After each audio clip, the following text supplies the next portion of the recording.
Julián, buenas tardes. ¿Qué tal, Julio? Buenas tardes a ti, al auditorio. Un saludo a Arturo Temoris. ¿Qué tal? Un gusto. Gracias, Julián. Arturo Rodríguez, buenas tardes. Buenas tardes, Julio. Buenas tardes, Julián Temoris. Como siempre, un gusto coincidir en tu mesa de los martes. Gracias, gracias. Temoris, buenas tardes. Hola, hola, hola Julio, Julián, mi querido Arturo, qué bueno verlos también. Bueno, pues tenemos de todo y hay muchas cosas interesantes. Vamos a hablar. eh, Arturo Rodríguez, anda muy duro todo el jaloneo por las candidaturas. Vi incluso pues una especie, no de queja, porque él dice que va a seguir adelante, de Fernando Belaunzarán, que es un personaje muy polémico del PRD. Él forma parte del grupo de los Galileos, con Acosta Naranjo y con algunos otros, digamos, si es posible decirlo, de la disidencia interna de los chuchos o del PRD, y dice que no lo decidieron no postularlo a candidato a diputado federal, que él va a seguir adelante, pero pues que no deja de sentir medio gacho que no lo hayan postulado. Y luego a eso mismo le da retweet Felipe Calderón y dice, hombre, ¿qué pasa con los opositores que están excluyendo este tipo de voces? ¿Cómo ves lo que está sucediendo con todo este jaloneo de candidaturas entre los opositores al obradorismo, Arturo? Bueno, mira, creo que es interesante observar qué es lo que está pasando con las oposiciones. Creo que parte de lo que ha logrado el discurso presidencial es la percepción de que las oposiciones son monolíticas, de que hay un solo frente, que es un frente conservador o neoliberal o neoporfirista, que está en contra de su administración, y lo cierto es que, bueno, pues coinciden en eso, pero ciertamente no son un solo bloque. Hay diferencias, hay diferentes perspectivas, hay también planteamientos que pues los hacen coincidir justamente en ser minorías que se oponen a las mayorías, como sucede en toda democracia, y que tienen sus propias disputas. Yo iniciaría retomando este último comentario que haces respecto a la posición de Felipe Calderón, que me parece lleva ya varios días desde la semana pasada, haciendo una crítica fuerte a la forma en la que se están decidiendo las candidaturas en la coalición Va por México, va por México. Es que me confundo Sí, es va por Sí México. por México y con el otro, este partido de Pedro Ace, es que son tres Fuerza por fórmulas. México. Fuerza por México. Ajá. Y creo que si uno se confunde, pues el electorado también, ¿no? Y Martita Sagún durante el sexenio de Fox con Vamos México, a la que bautizaron como Vamos México. Adelante, Supuesto. Arturo. Pero bueno, Felipe Calderón hablaba la semana pasada de mezquindad en la coalición Va por México, y esto creo que tiene una relación directa con la exclusión o la dificultad para concretar las candidaturas que Calderón y Margarita Zavala estaban tratando de construir en alianza con alguna de las oposiciones. Digo alguna de las oposiciones porque en últimas fechas se ha perfilado esta alianza de México Libre con alianza de facto, alianza de hecho de México Libre con Movimiento Ciudadano, que podría estar en buena medida detrás de las críticas severas que Calderón le está haciendo a la coalición del PRI-PAN-PRD. Por otra parte, pues sí, hay exclusiones que tienen que ver con el dominio que las tribus, en el caso del PRD, los grupos políticos, en el caso del PAN o del PRI, están acaparando conforme al control que tienen sobre los partidos, el control interno que tienen sobre las estructuras de decisión. Y en esta ocasión, bueno, pues le tocó el turno a los Galileos con Fernando Belaunzarán quedar fuera de pues esta posibilidad de contender por una diputación federal. Creo que, bueno, pues a final de cuentas siempre nos quedamos parados ante las condiciones de precariedad en los procesos de selección interna de los diferentes partidos, incluido Morena. Entiendo que será un tema que vamos a abordar en unos momentos a propósito de Félix Salgado, y por eso pues dejaré hasta aquí mi comentario. Muy bien, Arturo, muchas gracias. Hoy no pudo estar con nosotros Arnoldo Cuellar, el director del Laboratorio de Periodismo y Opinión Pública con sede en León, Guanajuato, partícipe usual de esta mesa de los martes, pero bueno, por problemas personales no pudo estar Arnoldo Cuellar y nos permitimos hacer una invitación muy especial para Julián Atilano. Él es sociólogo y analista político, opinión pública, acción colectiva y procesos electorales en el contexto digital son sus temas más frecuentes. Él es investigador postdoctoral en la UNAM, en un programa de investigación de la UNAM. Así es que bienvenido, Julián, en esta ocasión. Gracias y danos tu opinión, por favor. ¿Cómo ves estos jaloneos entre los opositores a López Obrador a causa de las siempre problemáticas candidaturas? Mira, pues primero muchas gracias por la presentación, Julio.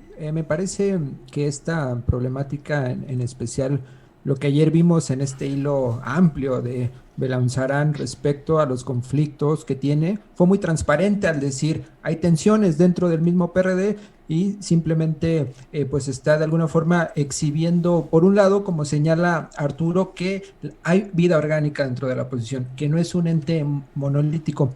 Pero al mismo tiempo lo que menciona es que los partidos de la oposición, y en específico partidos muy pequeños ya como el PRD, que está prácticamente en riesgo de desaparecer, también han funcionado para los grupos políticos que controlan, los grupos políticos dominantes que controlan el partido, como espacios para mantenerse en la vida pública y en la vida política. Y en ese sentido hace que las tensiones entre los grupos sean más ríspidas porque los espacios son pocos y realmente los espacios donde tienen posibilidades para ganar son aún menores. Por ahí también se estuvo diciendo que Belanzarán no quiso repetir nuevamente una candidatura en Iztapalapa, que perdió, y que lo que quería él era frente a Fernández Noroña, ¿no?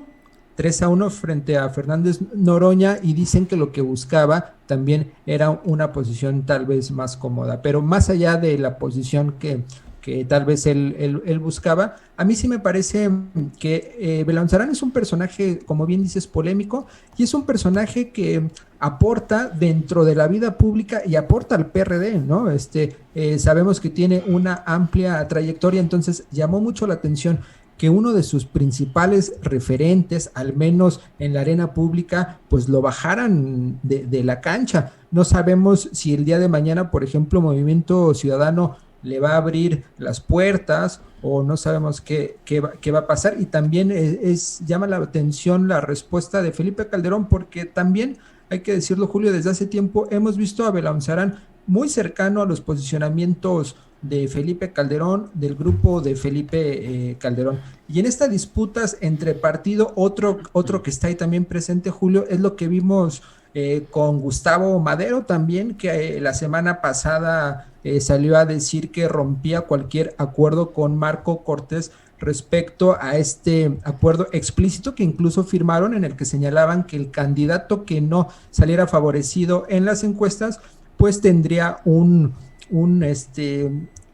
pues de alguna forma un beneficio. En este caso se había dicho que Gustavo Madero podía tener la coordinación de la bancada en la Cámara Alta y simplemente se negó y rompió el pacto con Marco Cortés. Entonces estamos en un momento de crispación y veremos cómo va evolucionando este tema de las disputas internas en los partidos de oposición, Julio. Gracias, Julián Atilano. Temoris Greco, ¿cómo ves lo que algunos caricaturistas en el pasado, muy pasado, y en el muy reciente dicen algo así como la feria del hueso? Buscar la candidatura, sí, pelearla, no quedarte en el error, como decía el clásico César Garizurieta, que decía, estar fuera del presupuesto es vivir vivir en el error. Vivir fuera del presupuesto es vivir en el error. ¿Cómo ves estos temas, Temoris? Pues mira, yo estaba ahorita pensando sobre eso, intentando crear una imagen, una metáfora. Estaba pensando que en la oposición hay demasiadas canicas para muy poco patio, para que jueguen todos, ¿no? Ahora que los niños se juntaron.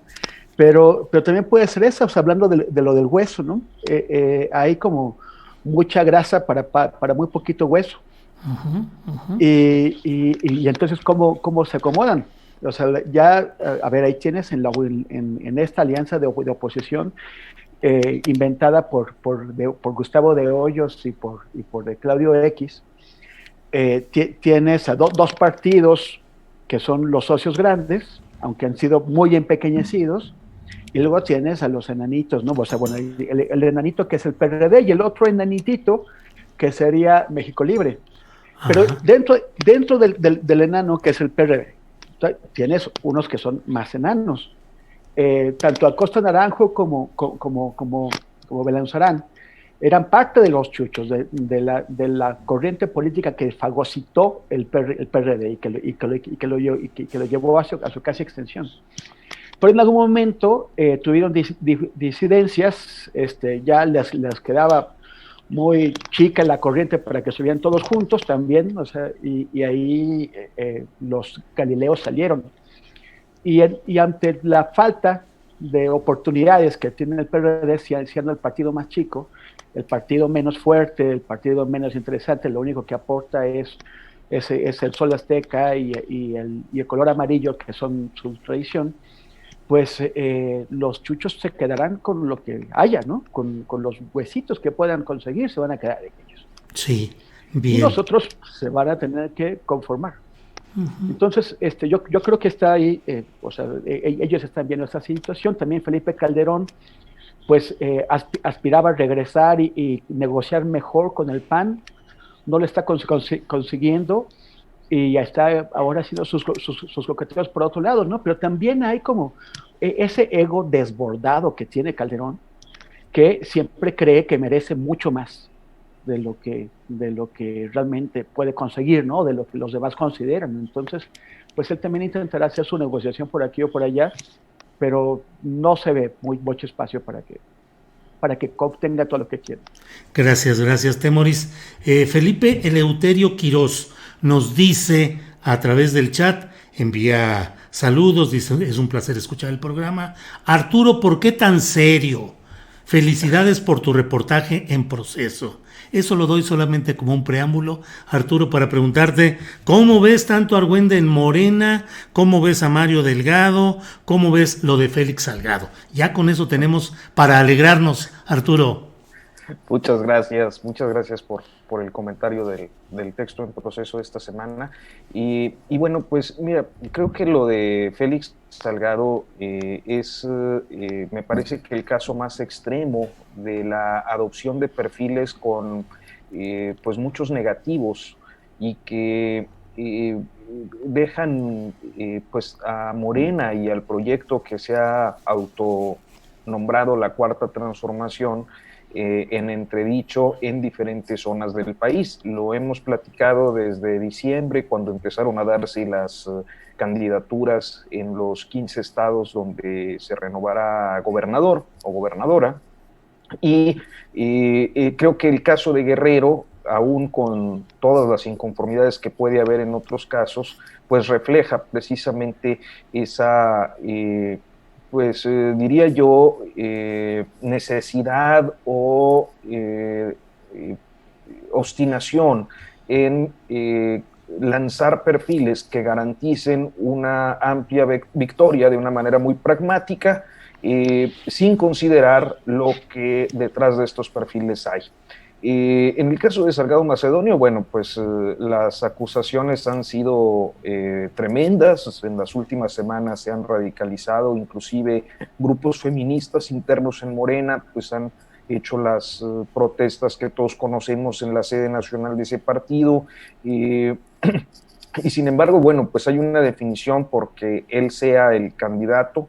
Me parece que la justificación que da Mario Delgado para concretar esa candidatura adolece pues de lo que han adolecido el resto de los partidos políticos. Yo sé que a la gente que simpatiza con Morena, por ejemplo, no le gusta cuando se igualan algunas circunstancias, pero me parece que este caso en concreto nos ha llevado a pues recordar episodios como el de Cuauhtémoc Gutiérrez de la Torre o algunos otros que en los partidos se justifican a propósito de que son denuncias que no han procedido del todo. De por sí, la mala fama de Salgado Macedonio fue acreditada en la propia encuesta. Él mismo aceptó en el momento de la polémica más intensa de la selección de candidato, pues que tenía y era el de más negativos. Pero bueno, pues al final de cuentas, ayer veía las encuestas de la encuesta de Massive Caller que se publicó sobre los estados y el posicionamiento de los diferentes partidos políticos y sus candidatos, y veía que, bueno, pues el caso de Salgado Macedonio es auténticamente de calle la posibilidad de que gane, con todo y los negativos y con todo y todo. Estamos hablando de más de un 2-1 sobre su rival más cercano. Entonces, pues bueno, a final de cuentas esto, insisto, se inscribe en el terreno del pragmatismo político electoral, independientemente de los afanes de moralización política que se vienen ofreciendo como alternativa política por ese partido. Muy bien. Gracias, Arturo. Juliana Tilano, más allá de los detalles específicos, coyunturales, anecdóticos, heráldicos, de genealogía política, de los candidatos que está seleccionando Morena en todo el país, ¿te parece? Y hablo sobre todo de los candidatos a gobernador, que son los que están más en el escaparate inmediato. Morena está presentando a la sociedad las candidaturas que corresponden a los propósitos originales de este movimiento y de este partido, o está ofreciendo una construcción del poder político que trastoca o que traiciona esos postulados originales y que simplemente nos va a meter en más de lo mismo, en lo cual más adelante se diga, como en el caso de Lili Téllez y tantos casos, que traicionan, que no cumplen, pero no sé cuál sea tu opinión, Juliana Tilano. Muy interesante la pregunta que planteas, Julio. Me parece que tenemos que primero contextualizar brevemente en qué momento está parado Morena. Sigue siendo el partido más joven de los partidos ya grandes y por lo tanto es un partido en el que vemos una configuración y articulación de nuevos cuadros. Hay que pensar que para elegir personajes para que sean gobernadores, no puedes elegir el mismo perfil tal vez como si eligieras a un candidato a una diputación local, ¿no? Se requieren más arrastre, más empuje, porque al final de cuentas cualquier partido lo que busca es ganar. Y en ese sentido todavía estamos en un momento en el que Morena está posicionando, desde mi punto de vista es erróneo, está posicionando personajes que no han salido desde la orientación política de Morena, porque también si caemos en este juego de decir, es que antes eras priista y antes era morenista, a ver, un personaje adulto difícilmente empezó a militar en Morena, si pensamos que Morena es del 2015 aproximadamente, ¿no? Pero más allá de eso, también sí podemos ver el perfil de las candidaturas y empezar a hacer señalamientos. Por ejemplo, el caso de Félix Salgado Macedonio, pues es alguien que ha estado cerca del López Obradorismo desde hace muchos años. En ese caso podríamos decir es un perfil idóneo. Sin embargo, las acusaciones que tiene Salgado Macedonio pues son gravísimas y me parece que ahí es un error de Morena el que no hayan abierto la posibilidad para revisar bien el expediente, teniendo un perfil que a mi parecer cumple con los requisitos como Amílcar Sandoval. Y además porque, a ver, seamos claros, si Morena pone a cualquier personaje en Guerrero, va a ganar Morena. Así en es. Todas las encuestas, Morena sale en primer lugar en Guerrero, entonces tendrían que ver, por ejemplo, en aquellos casos, no sé, pienso en Nuevo León, en donde Clara Luz, que viene del PRI, tiene un arrastre importante, a lo mejor pragmáticamente ahí es posible en un contexto, en un estado en donde la izquierda tal vez no es lo que sostenga el espectro político del Estado, puedas impulsar a un personaje como ella, sostenido por la militancia morenista. Pero en casos, por ejemplo, del sur-sureste de México, en donde tienes militancia, en donde puedes ganar, pues ¿por qué te la juegas de esa manera y pones un perfil con tantos negativos, más allá de que esté muy arriba? Amílcar también podría ganar. Entonces me parece que debemos pensar el contexto de cada uno de los estados para saber si efectivamente lo que Morena tendría que hacer es postular un personaje de una tradición de izquierda, o empezar a pensar en que podrían impulsar personajes, yo le llamaría puentes, personajes que tal vez se están uniendo a Morena, pero que se sabe que en su momento puede empezar a transitar el Estado hacia la izquierda, porque si empiezas a poner también pura militancia que no tiene posibilidades de ganar, pues en estados importantes como Nuevo León, pues nunca vas a ganar, ¿no? Entonces, desde un análisis tal vez más pragmático, pero pensando en un proyecto más amplio como al que aspira Morena, pues sí se tendría que valorar los distintos perfiles de la arena. Gracias, Juliana Tilano.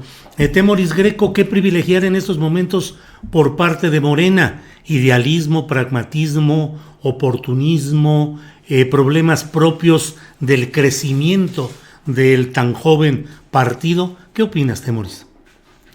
Pues yo creo que Morena está reflejando la cultura política mexicana tal cual, ¿no? y las dificultades para una renovación que está en todos lados. A mí me parece que los chuchos se sienten, o sea, al ver esto, los chuchos deben sentirse reivindicados, ¿no? Porque, sí, vale, o sea, ellos cargan con todo el descrédito del PRD porque se apoderaron de ese partido y lo llevaron por esta ruta de oportunismo, ¿no? O sea, porque sí, hay que diferenciar entre pragmatismo y mero oportunismo. Pero cuando ves qué es lo que está haciendo Morena, los chuchos pueden decir, ya ven, no éramos nada más nosotros. O sea, estas actitudes son las que prevalecen, pues no solo en ese sector político, sino en general en la cultura política. Ven nada más el desastre de Baja California, que el partido de los evangélicos haya postulado a gobernador a un criminal como Jorge Canrón. Uh-huh. O sea, es escandaloso que alguien así pueda tener. Pero en general, todos los nombres que más están sonando finalmente representan políticos tradicionales y mujeres políticas tradicionales y los vicios de toda la vida. Hay poca renovación y dices, pero, o sea, ¿cómo es que les está costando tanto trabajo generar nuevos cuadros y darles espacio a esos nuevos cuadros? Pero, por ejemplo, un ejemplo de nuevos cuadros en Morena sería Gibran Ramírez, ¿no? Uh-huh. Gibran, que cuando compitió para ser presidente de Morena, pues sus rivales sacaron información sobre él, información sobre cómo maneja la institución que fue colocada a su cargo, que es la Conferencia Interamericana de Seguridad Social, cómo reaccionó, o sea, qué es lo que han hecho él y su grupo aprovechando este espacio, cómo reaccionaron ante las críticas, el rechazo a la transparencia, el rechazo, o sea, el acudir a subterfugios para esconderse. O sea, actuaron como un grupo como lo hubiera hecho, como imaginemos que lo haría un grupo de jóvenes priistas, sino los llamados a renovar Morena. Entonces dices, ¿dónde está el problema aquí? O sea, yo creo que estamos viendo todo lo que está ocurriendo, todos estos debates, la forma en que se eligen las candidaturas, la simulación que son las encuestas, todo eso, y dices, pero es que estamos atados en el 1950. Pues sí, Temoris Greco, gracias. Arturo Rodríguez, cambiemos un poquito de tema, aunque todo está interconectado en estos momentos. Ricardo Monreal sale y dice que buscará preservar la libertad de expresión, el derecho a la información, contra los intereses de los grandes grupos corporativos globalizados, y que en México se va a procurar que haya una regulación en las redes sociales. En una entrevista con Salvador García Soto en radio, el propio Monreal dijo que se iba a buscar tener un organismo de Estado mexicano que pudiese definir en qué momento se puede dar de baja o no a un usuario de las redes sociales, Twitter, YouTube, Facebook y todo lo que sabemos. ¿Qué opinas de este propósito? ¿Es noble y justiciero realmente? ¿Es un oportunismo ruidoso nomás de ocasión? ¿Qué ves en todo esto, Arturo? Mira, yo creo que nos enfrentamos y seguramente Julián tendrá un análisis más profundo que el que yo pueda tener, pues como un simple usuario de las redes y observador, pero me parece que se trata de uno de los grandes temas que se nos plantean en estos tiempos, en los que pues nos encontramos frente a la revisión de principios o de libertades fundamentales, frente al boom de pues las tecnologías. En este caso, bueno, pues hablamos de libertad de expresión. No sé, no quiero que se interprete, porque luego hacen un comentario así y empiezan en el chat a decir que cómo comparas. No es lo que quiero decir es que muchas veces nos encontramos frente a ecuaciones que no son de simple solución.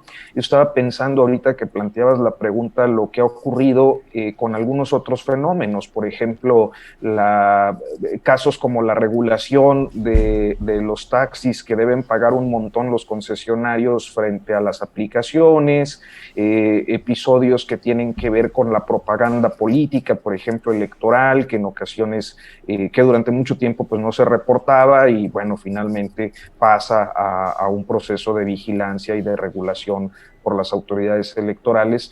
Y creo que aun cuando el origen de este debate tiene que ver, me parece, con la censura que se aplicó a Donald Trump en pues digamos que el último trimestre, sobre todo del 2020 y parte de enero, sí nos coloca ante una ecuación difícil, porque habrá quienes, y yo podría decirlo, he aceptado con toda naturalidad y sin reparo la libertad absoluta, inclusive a costa de lodo y de pues los incidentes que se llegan a presentar, particularmente en Twitter, que es la más intensa en sus expresiones, pero lo he tomado así, como una expresión de libertad, donde pues la gente, puede expresar lo que quiera, pero también no puedo obviar o dejar de observar lo que han sido las campañas de manipulación que hemos conocido, como en el caso de Cambridge Analytics, y que también pues, se relacionan con la parte comercial, entre otras cosas, con procesos engañosos o manipulaciones perfectamente calculadas a partir de Big Data y de todos estos fenómenos de hoy que pues me parece que ponen en peligro otros principios como la democracia, por ejemplo. Entonces, me parece que desde una perspectiva muy personal y a bote pronto y todavía con falta de información al respecto, que quizás es tiempo de efectivamente replantearnos muchos esta consideración de la libertad absoluta que habíamos asimilado como parte de una lógica contemporánea para ceñirnos a los principios que tienen que ver, los derechos que tienen que ver con la regulación de las libertades, a la que nos sometemos los periodistas, ¿no? O tratamos de hacerlo conforme a normas que pues ponen un límite a la libertad de expresión en casos muy específicos, con los cuales yo estoy mayormente de acuerdo también. Entonces, pues creo que una regulación es viable siempre y cuando pues se cuente con, digamos, la certeza de que efectivamente el ejercicio de la libre expresión queda garantizado. No sé si me expliqué. Suficiente, mi querido Arturo. Claro que sí, todo bien. Muchas gracias. Julián Atilano, ¿qué nos dice sobre este mismo tema que es amplio y profundo? Exacto, es un tema pantanoso porque, mira, cuando empezamos a pensar sobre Internet hace ya varios años, cuando se hablaba de regulación, se prendían todos los focos, ¿no? Evidentemente porque detrás de la palabra regulación, regulación de Internet, pues sí, lo que se manifestaba detrás era la censura a la libertad de expresión. Sin embargo, no estamos hablando de regulación de Internet, estamos hablando de regulación de las plataformas sociodigitales, y este es otro punto, y me parece que sí es muy importante empezar a plantear, a debatir sobre el tema, porque muchas veces se dice, no, es que tú cuando bajas tu aplicación Facebook, Twitter, estás aceptando los términos y condiciones y te amuelas, así es, y entonces pareciera que ya con eso se cancela el debate. Sin embargo, pensemos que estas plataformas lo que están sosteniendo de alguna forma es la expresión, es el debate público. Pensemos que el espacio público se ha desplegado en el espacio digital y ahí están las plataformas sociodigitales. Por ejemplo, nosotros estamos aquí usando una plataforma para comunicarnos, para debatir, y entonces al utilizar las plataformas de infraestructura del Estado, tiene que tener marcos regulatorios que no están todavía bien pensados, no existen. Entonces sí se tiene que empezar a abrir el debate para la regulación, pero sobre todo para impulsar la libertad de expresión. No es menor, Julio, lo que sucedió hace unos días cuando Twitter México, o Twitter en general, suspendió 3 cuentas ligadas al López Obradorismo. La justificación que hizo Hugo Rodríguez, el director de política pública de Twitter, fue a partir del comportamiento, no del discurso. Sin embargo, no es menor, como te digo, que estas 3 cuentas sean unas cuentas muy influyentes dentro de la discusión pública y que no se transparentaron los mecanismos. Hace falta transparencia. Las redes sociodigitales, y más estas grandes redes que son ya corporaciones, son cajas negras para el análisis desde la academia, pero también para saber cuáles son los mecanismos reales que están utilizando para definir quién sí y quién no puede participar en algo que sin duda fortalece la democracia, como es la libertad de expresión y la participación de las personas, y más en un momento tan importante como el que estamos viendo, Julio, que es la antesala al proceso electoral. Algunos podrían decir, es una amague que está presentando el senador Monreal como para decirle a las plataformas, a ver, nosotros también tenemos con qué participar e incidir. Pero más allá de eso, me parece que el debate se debe de abrir. Ya estamos en un momento en el que más de 80 millones de personas tienen internet, que utilizan estas redes, más de 9 personas, de 10 personas que son internautas, 9 utilizan Facebook, por ejemplo. Entonces sí es necesario empezar a meter el debate y a ponerlo sobre la mesa, Julio, porque pues estas corporaciones, incluso en términos económicos, pueden ser más poderosas que algunos países. Bien, Julián Atilano, muchas gracias. Temoris Greco, trotamundos, conocedor de, no iba a decir medio universo, pero yo creo que un poquito más, no medio universo, perdón, medio mundo, un poquito más conoces.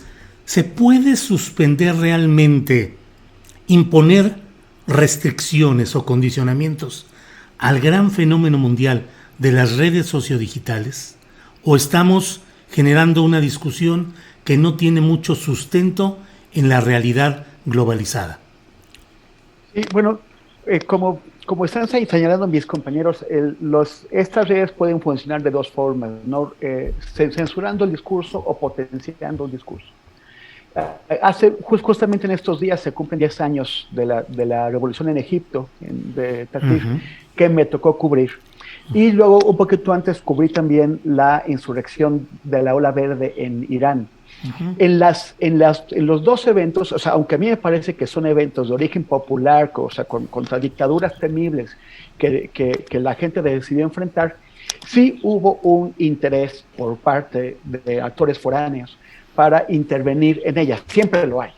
Pero en ese caso utilizaron, en el caso de Irán, la red Twitter anunció que ponía a disposición de los iraníes mecanismos para facilitar que pudieran subir fotografías y videos de la represión que estaban sufriendo. En el caso de Google, en la revolución en Egipto, una de las figuras más visibles al principio de la revolución era Israel Gonim, que era el director de Google para Medio Oriente. Y él era una de las figuras que manejaba el discurso, que aparecía, que daba las entrevistas y todo. O sea, no era, digamos, nada escondido, lo hacían abiertamente. Estaban asumiendo una postura política con la cual yo podía coincidir. O sea, no puedo oponerme a que se faciliten los mecanismos de expresión a la gente cuando todos los demás están cerrados, cuando la prensa está cerrada, cuando se los reprime. Pero hubo una intervención política directa, decidida en burós de ejecutivos en San Francisco, ¿no? En Silicon Valley o algo así. Ahora vimos lo de Trump. Cuando lo de Trump, yo publiqué un post que fue muy criticado, pero sostengo esta postura en donde decía, claro, es que, a ver, ahora es Trump, pero una vez que nosotros reconocemos la potestad de las redes para dar la voz o para excluir, cuando sea otra persona, otra figura que quejar, porque les estamos validando, legitimando este poder. A mí me parece que les hemos dado demasiada fuerza a las redes. Al participar en ellas de manera activa estamos validándolo también, pero y que hace falta la regulación. Ahora, ¿cómo se puede hacer esta regulación?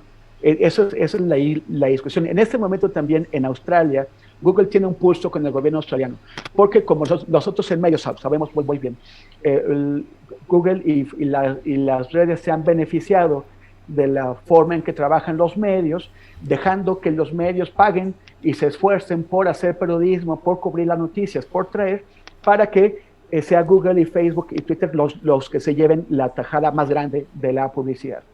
Entonces los medios australianos y de todo el mundo se han quejado de esto. Y el gobierno australiano decidió exigirle a las redes, a los gigantes de Internet, que compartan sus ganancias de publicidad con los medios cuya información están empleando. Y Google amenazó, dijo, si aprueban esta ley, nos vamos de Australia. Y en Australia nadie quiere vivir sin Google. Entonces, ¿quién sabe a dónde va a llegar a esto? Si es un bluff, si lo van a cumplir o no. Pero es una discusión global. ¿Cómo ponerles límites a las redes que son privados, pero están haciendo el uso del espacio público, están convirtiéndose en el eje del debate público? Ahora, el que lo haga Monreal, a mí se me saltan todas las alarmas. Esto no estaba en la agenda de la 4T. Ajá. Esto no, el presidente decía benditas redes sociales y era el mayor fan, hasta que vio lo que le hicieron a Trump.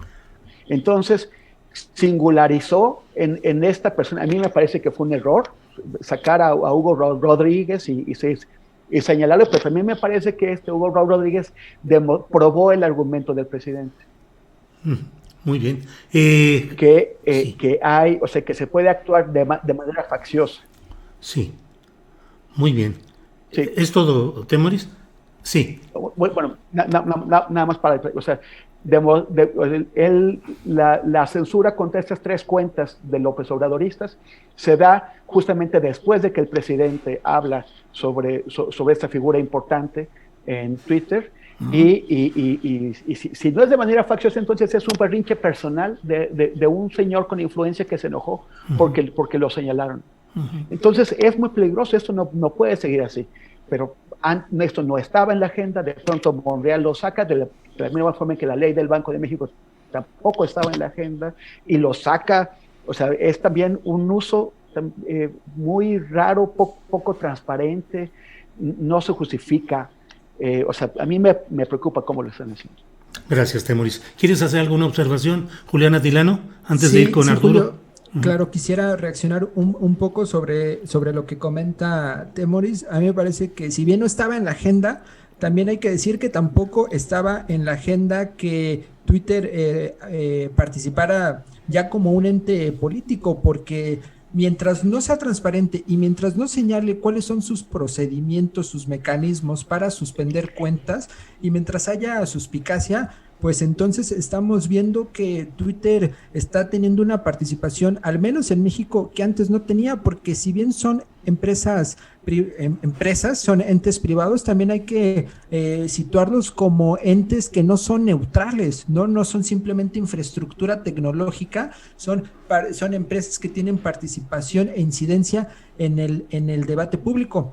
Y sobre lo que señalaba respecto a las benditas redes sociales, por supuesto, eso llama la atención. Yo aquí haría una distinción y señalaría, también pensemos que las redes sociales no solamente es Twitter, las redes sociales también es YouTube. Por ejemplo, hay todo un mundo, tú, Julio, has entrevistado a alguno de los youtuberos y pues bueno, ahí estamos viendo que el mecanismo, la participación, el debate es uno totalmente distinto al que podemos ver en Twitter y al que podemos ver en Facebook, que todavía no nos queda muy claro por lo inmenso que es la plataforma sobre lo que está sucediendo. A mí, más allá de los motivos que pueda tener el senador Monreal, me parece que por eso... No quiere decir que pues simplemente sea una acción partidista electorera para amagar. Me parece que sí tenemos que tener mucho cuidado y mucha atención con estas plataformas, porque si en este momento no se hacen ese tipo de regulaciones, sí se puede salir de control, y así como decíamos que la televisión ponía o quitaba presidentes, en algún momento las redes sociales digitales también lo pueden hacer. Gracias, Julián Atilano. Arturo Rodríguez, invoco tu condición de reportero político, de un cuidadoso observador de lo que va pasando en la cuestión política día a día, hora a hora, porque quiero plantearte algo que nos va a hacer ruido en los comentarios, a lo mejor en los chats, pero te pregunto, ¿ha ido avanzando el proyecto de los opositores a López Obrador de ir creando una sensación de confusión, de desestabilización, de incertidumbre? Primero aquellas locuras de Frena, que bueno, parecían eso, locuras, pero que finalmente fueron el antecedente de una serie de acontecimientos que hoy están llegando ya, por ejemplo, a este tema de las redes sociodigitales. Es decir, te pregunto concretamente, ¿han ido avanzando los opositores a López Obrador en instalar una percepción social creciente de que se está en problemas graves operativos de la 4T y que es necesaria su remoción o bien su contención? Ya sé que para eso son las elecciones de junio de este año, pero ¿ha tenido éxito en ese proceso los grupos contrarios a López Obrador? Arturo. Yo considero que no. Y considero que no porque me parece que sus asideros en la discusión pública suelen ser muy endebles. Por ejemplo, justo lo veía en días pasados, esta idea que se empezó a manejar de que Morena quería y el presidente querían suspender las elecciones por el COVID, o toda esta rumorología que se dio en torno a la ausencia presidencial después de anunciar el contagio. Este tipo de cosas me parece que no abonan a la credibilidad de los actores de oposición, que por otra parte pues la tienen bastante abollada, pues por los antecedentes que con anticipación hemos discutido ampliamente, yo creo que desde antes de 2018. Entonces me parece que lo que ha ocurrido es que las posiciones de quienes están a favor de López Obrador se mantienen más o menos en la misma cantidad, y las que están en contra, si bien es cierto, diversificadas, fragmentadas por estas condiciones que decíamos hace unos momentos, que las oposiciones no son monolíticas, se mantienen más o menos igual. Lo que yo considero es que más allá de esa aparente intención de generar la percepción de que hay tantos problemas que se requiere cambiar, es que los problemas existen, en parte, pues sí, por decisiones gubernamentales, como es, corresponde a un gobierno la responsabilidad de lo que ocurre, y también muy destacadamente por condiciones externas, ¿no? Como es el tema de la pandemia. Pero pondría yo un último ejemplo que me parece de este debate errático que se intenta alimentar desde las oposiciones. Por ejemplo, Se trató de sobredimensionar, y Reforma lo hizo de una manera muy destacada, el tema del crecimiento económico el pasado fin del cierre de semana con el informe de INEGI. Y cuando se revisan las cifras en primer término, bueno, pues no fue el 12% que se esperaba, fue 9.5%. No fue el 9% que hubiera querido el presidente, pues sí, no fue el 9%, fue el 9.5%, en una tendencia que seguramente se confirmará una vez que estén los datos definitivos en febrero. Pero se trata de magnificar un asunto en el que al último no le fue tan mal, y en especial cuando ya los analistas financieros ser, digamos, que escépticos al vamos muy bien presidencial, están calculando, inclusive el Fondo Monetario Internacional, un crecimiento para 2021 superior al 4%.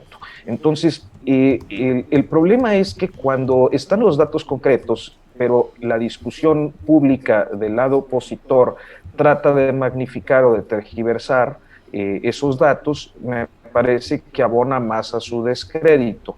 Esto en la discusión pública. Por otra parte, ya en el terreno electoral, creo que también hay una conducta más o menos identificable en diferentes estados de la República, donde no necesariamente Morena, sin López Obrador en la boleta, representa una opción, y eso pues abre las posibilidades para que tampoco signifique la muerte definitiva de los partidos de oposición a Morena, es decir, que además es lo deseable, ¿no? Que no haya un esquema hegemónico y que puedan coincidir en pluralidad las diferentes fuerzas políticas, pero me parece que tan avasallador como en 2018 el pues el rasgos, esto es lo que pensaría de este proceso. A mí me parece que las oposiciones en términos generales han fracasado en la mayoría de sus embestidas. Bien, gracias Arturo por este comentario. Y bueno, ya son las 2:51 p.m.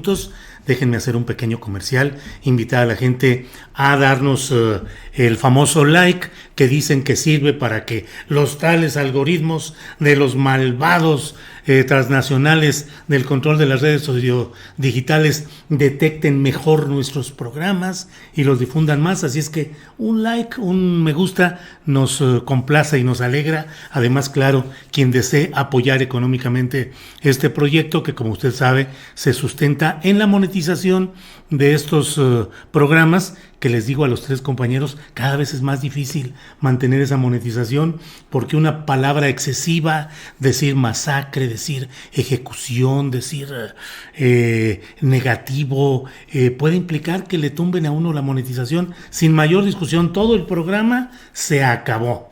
El otro día hubo alguien que nos envió una interpretación musical con algo que tenía derechos de autor, y pues bueno, nos dijeron pues adiós monetización, todo el programa va para abajo. En fin, entonces bueno, el apoyo mediante la monetización y mediante el apoyo económico de quienes así lo deseen. Luego de este pragmático momento que he tenido que pasar, recorro ahora con Temoris, ya que hace ratito habló Julián Atilano. Temoris, ¿qué onda con estos temas? Por ejemplo, ya sé que no somos especialistas en asuntos económicos o técnicos o energéticos, pero dos temas concretos. Lo de la iniciativa presidencial para regular de otra manera la cuestión de energía eléctrica, que los opositores dicen que es para privilegiar a la Comisión Federal de Electricidad y a Manuel Bartlett, por un lado, y lo de estas reformas al Banco de México, en las cuales el propio titular de la Unidad de Inteligencia Financiera, Santiago Nieto Castillo, dice que con esa aprobación se pondría en riesgo el Banco de México de ser investigado por cuestiones de lavado de dinero, y que la propia Unidad de Inteligencia Financiera tendría que vigilar al Banco de México. ¿Qué opinas de estos dos temas en lo político, Temoris? Bueno, Julio, rápidamente, no quise enredar en contestar a su momento, pero aprovecho esto. Adelante. Por si quedaba alguna duda, yo estoy totalmente a favor de la regulación. Uh-huh. Yo soy totalmente a favor de que se regule a estas redes sociales. A mí lo que me preocupa, uno, es que quien quiera hacer la iniciativa, Ricardo Monreal, o sea, que presidente por lo del Banco de México, que ahora voy a comentar, y por el otro lado, porque que esa iniciativa sea solamente producto de la reacción del presidente ante lo que le hicieron a Trump y luego las cuentas que le tumbaron, que se produzca una ley que solamente atienda a esta parte de los usuarios, cuando hay muchas cosas que hay que regular en redes sociales. Entonces se haga un enorme esfuerzo de discusión que va a generar una confrontación con las redes sociales solamente para tener una regulación insuficiente o parcial. Entonces, a mí me parece que tenemos que estar en línea con la discusión global que se está haciendo para efectivamente llegar a ponerlo en un punto. Lo de Monreal, pues, como me lleva a lo del Banco de México, ¿no? Sí, o sea, Santiago Nieto ya ha alertado todo el mundo. Alertó Gerardo Esquivel. Gerardo Esquivel, para quien no lo conozca, es una de las mentes económicas de la 4T, de los economistas fundamentales. Andrés Manuel lo colocó como vicepresidente del Banco de México, y él está también alertando. Jonathan Heath, que es el otro que también Andrés Manuel colocó como vicepresidente, vicegobernador del banco, también están alertando. En primer lugar, es una ley innecesaria que está basada en un supuesto, en falsos supuestos, que es que hay muchos compatriotas, paisanos que envían su dinero a México y que tienen dificultades para cambiarlo a pesos. Esto ya se ha visto que el 95% de lo que están enviando los paisanos son envíos electrónicos y no está ese problema. El problema es de Ricardo Salinas Pliego y de su Banco Azteca, que se relacionaron hace algunos años con un banco estadounidense, que es su banco corresponsal, que lo necesitan para hacer estos cambios, y que ese banco quedó fuera de la jugada porque fue descubierto haciendo operaciones de lavado de dinero. Como Salinas Pliego tiene esta bronca, Ricardo Monreal metió esta iniciativa, una iniciativa que es dañina para el sistema financiero, para la economía del país y para la credibilidad del país. Ya lo dijeron todo el mundo. Y Monreal persiste. Hacienda está intentando buscar soluciones e hizo una propuesta para no modificar la ley, para introducir un mecanismo, pero finalmente está el gobierno operando para resolverle el problema a Salinas Pliego. O sea, es como absurdo. En el caso de la ley sobre la reforma eléctrica, o sea, la reforma que hizo el PRD, el PAN y el PRI, con Peña Nieto en su Va por México, bueno, ¿cómo se llamaba? ¿El Frente por México? Va por México y Sí por Ajá. México. Uh-huh. Ajá. Bueno, esta reforma que hicieron, pues fue al gusto no de las necesidades del país, sino de las necesidades e intereses de negocios del sector privado. O sea, a mí me parece que es importante que sí que se corrija. El tema es que no se puede corregir a costa de las energías renovables. O sea, tenemos una emergencia que yo creo que es una emergencia existencial para la humanidad. Es el problema más importante de la humanidad, que es el tema del calentamiento global. Y o sea, yo estoy de acuerdo con la causa de fortalecer a la Comisión Federal de Electricidad, incluso aunque esté dirigida por Manuel Bartlett. Pero ¿cuál es el costo? O sea, es más importante promover las energías renovables.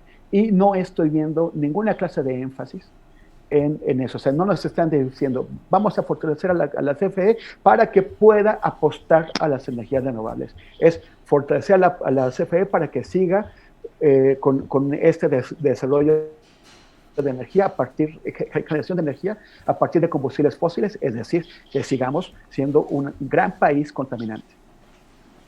Bien, gracias, Temoris. Juliana Tilano, ya estamos en la parte final del programa, son las 2 de la tarde con 58 minutos, ya vamos a ir cerrando. Tu opinión sobre estos dos temas, lo de las propuestas de reformas legislativas en cuanto al Banco de México, convertido ahora en compradólares de Salinas Pliego, bueno, esa es mi opinión, ya puse ahí el sesgo, perdón. Y por otro lado, pues lo relacionado con estas reformas a la cuestión de la energía eléctrica. Tu punto de vista, por favor, Julián Atilano. Sí, pues sobre el Banco de México coincido de entrada con las alertas que, por ejemplo, Gerardo Esquivel señaló, por ejemplo, otros analistas económicos también señalaron, asimismo con esta pues opinión sobre que esta reforma tenía apellido. Sin embargo, así hay un problema también que debemos de ver, que es el excedente de dólares. Tenemos como vecino a Estados Unidos, tenemos a paisanos migrantes que están pasando dinero, si bien está en el sistema financiero la mayor parte, una parte importante, sí también hay movimiento de efectivo. El problema también que hay en México es que esto se empalma con el crimen organizado y con los recursos que hay, entonces se podría pensar que este excedente de dinero también podría ser un mecanismo de lavado de dinero, que es lo que hace también que pensemos cuál va a ser el mecanismo, pero de que hay un problema sobre el excedente de dinero que se tiene que empezar a regularizar, por decirlo de alguna forma, también está, más allá de si esto puede beneficiar o no a Salinas Pliego. Sobre la reforma eléctrica, pues yo como lo veo es que a veces al ponerle ahora del otro lado apellidos a las reformas, pues lo único que hacemos es otra vez cancelar el debate. La CFE no es Bartlett, que él esté ahí, mañana tal vez ya no esté, y entonces porque esté él vamos a pensar, como algunos personajes opositores al gobierno han dicho que es para beneficiarnos, en todo caso se va a fortalecer a la Comisión Federal de Electricidad. Me parece que eso es lo importante, y planteándolo en otros términos, un poco lo que dice la reforma es que la Comisión Federal sea quien provee de energía eléctrica y que no sean tanto los privados. Hay un tema ahí de energías renovables, por supuesto.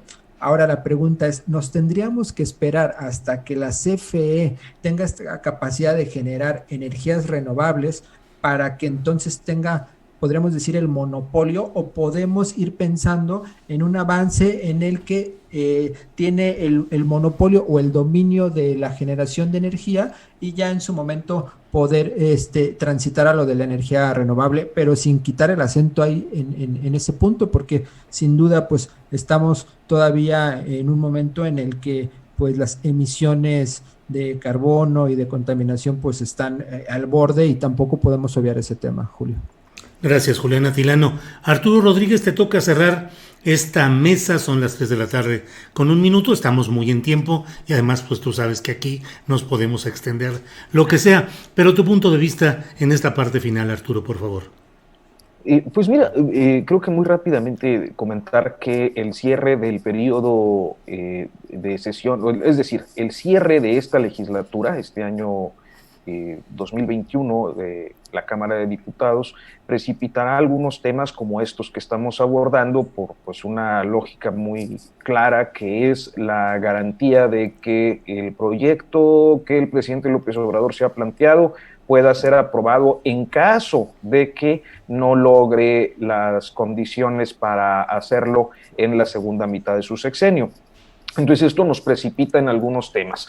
Yo creo que en el que perdiera esta mayoría legislativa hoy en la Cámara de Diputados. Exactamente, o sea, tiene una mayoría en la Cámara, tiene una mayoría también en los congresos locales. Hay que recordar que se renuevan, si no me equivoco, 30 o 31 de los congresos locales este año, que también son pues importantes para ellos en función de que pues se requiere la mitad de los congresos locales para las reformas constitucionales. Entonces se van a precipitar algunos temas, y uno de los temas que es natural que se precipiten es el energético, y particularmente en el tema eléctrico, que es en el que pues tanto el presidente como su gabinete de energía se han concentrado desde el inicio de la administración, con el asunto de los gasoductos estos que se renegociaron, con los temas de pues esta reglamentación que trata de atenuar o ellos lo plantean como un freno a la voracidad de las transnacionales, particularmente de la energía limpia, entre otros asuntos. Yo creo que a final de cuentas el debate que estaremos observando, y eso es lo que a veces me preocupa mucho como ciudadano y como observador de los procesos, es que las posiciones se polarizan. Uno, por ejemplo, aquí mismo en el chat de la mesa de los martes con Julio Astillero, vemos esas posiciones muy enconadas, donde parece a favor o en contra de López Obrador, lo que hace luego difícil la construcción de consensos en los temas concretos o específicos. Creo que los escenarios ideales o utópicos en ocasiones pues son una aspiración válida, y yo creo a través de pues los años que hemos trabajado como periodistas, yo en lo personal a través de 2 décadas he justamente documentado pues los excesos en muchísimos momentos del sector energético y particularmente del sector eléctrico, y creo que eso atiende en buena medida pues a los procesos de privatización o de negocios al amparo del poder, para ser más claro, que se generaron en los últimos sexenios, de manera que sí, la idea de reforzar la soberanía del Estado en la industria eléctrica nacional, pues es bastante válida, pero eso que por una parte pareciera ir en contra de las recetas que a través de los años del neoliberalismo nos han dictado, especialmente desde algunos organismos multinacionales, multilaterales, lo que observamos es que no solo se trata de un fortalecimiento de la soberanía, sino también de una perspectiva a veces un tanto anquilosada en la generación eléctrica. Es decir, concretamente en octubre, el presidente, llevando de la mano a Manuel Bartlett, replantearon una activación histórica de la generación de energía eléctrica con carbón, por ejemplo, de las carboeléctricas en la frontera, cuando justo los compromisos de la COP23 establecían que en el 2020 tenía que empezar la desinversión, y México había asignado ese compromiso, la desinversión en el tema de generación de electricidad con carbón para un escenario ideal hacia 2030 de erradicación completa de la generación eléctrica con carbón. Entonces, pareciera que todas estas tendencias están fuera de la óptica, pues particularmente de quien me parece conduce el tema eléctrico y en buena medida el tema energético y algunos otros de naturaleza política, como es pues este dinosaurio Manuel Bartlett. Que además, Arturo, este señalamiento en lo general que haces de ese beneficio de ciertas tecnologías anticuadas en cuanto a producción eléctrica, benefician en concreto en Coahuila a un personaje tan impresentable como el senador Armando Guadiana, empresario que tuvo una serie de contratos para venta de lo que él, entre otros negocios, tiene, que es la venta de carbón. Y tú conoces ese tema, Arturo. Sí, ahora está de candidato a alcalde de mi natal Saltillo. Sí. Armando Guadiana Tijerina. Pues sí, Guadiana Tijerina es digamos que el más grande de los productores de carbón fuera de Altos Hornos de México, que es el grande. Uh-huh. En Coahuila pues hay una producción carbonera importante que alimenta particularmente a las carboeléctricas de Carbón 2 y Plutarco Elías Calles, que están en Nava, muy cerca de la frontera, una generación eléctrica deseable de aproximadamente el 5% de la generación nacional. Entonces es importante los dos complejos y pues sí, el grupo político empresarial, porque siempre está esta relación de los caciques carboneros con la vida política, pues está en las manos de los de siempre, que son los amigos de Guadiana, ¿no? Están ahí los socios de Rogelio Montemayor, el exdirector de Pemex, los amigos de Enrique Martínez y Martínez, el exsecretario de Agricultura, pues los grupos políticos tradicionales a los que ha correspondido históricamente Guadiana, los que se benefician con esos contratos en específico. Bien, pues quedan muchos temas. Yo me quedé con las ganas de decirles, ya en el último tramo, en el último trago nos vamos, decirles, oigan, ¿qué opinan? El presidente de la República podría regresar a la mañanera el próximo lunes, según lo que han estado anunciando desde propias fuentes oficiales. y me gustaría preguntarles si en un minuto me dice cada cual, ¿creen que el presidente de la República debe aprovechar este lapso en el cual, en mi opinión, Olga Sánchez Cordero distendió un poco el ambiente en la mañanera y metió algunos otros temas? ¿Debería aprovechar el presidente de la República para meter algún cambio de distensión y de menos confrontación en la mañanera? ¿O al contrario, su discurso va a ser galopantemente electoral y confrontacional de sus adversarios políticos? ¿Qué opinas en un regalito de un minuto? Temoris, por favor. Bueno, yo sí creo que un poquito menos de tensión y de polarización nos beneficiaría a todo el mundo, porque ya de pronto ya no se puede ni hablar con argumentos, ¿no? Si no tomas una línea política totalmente a favor o en contra, te quedas en medio y todo el mundo te hace pedazos. Tibios nos dicen luego, Temoris. Sí, pero y tibios o no comprometidos o traidores. Sí, como semillas de la traición. Uh-huh. Y pues en fin, a mí me parece que los políticos por los que votamos están para servirnos a los votantes y no al revés.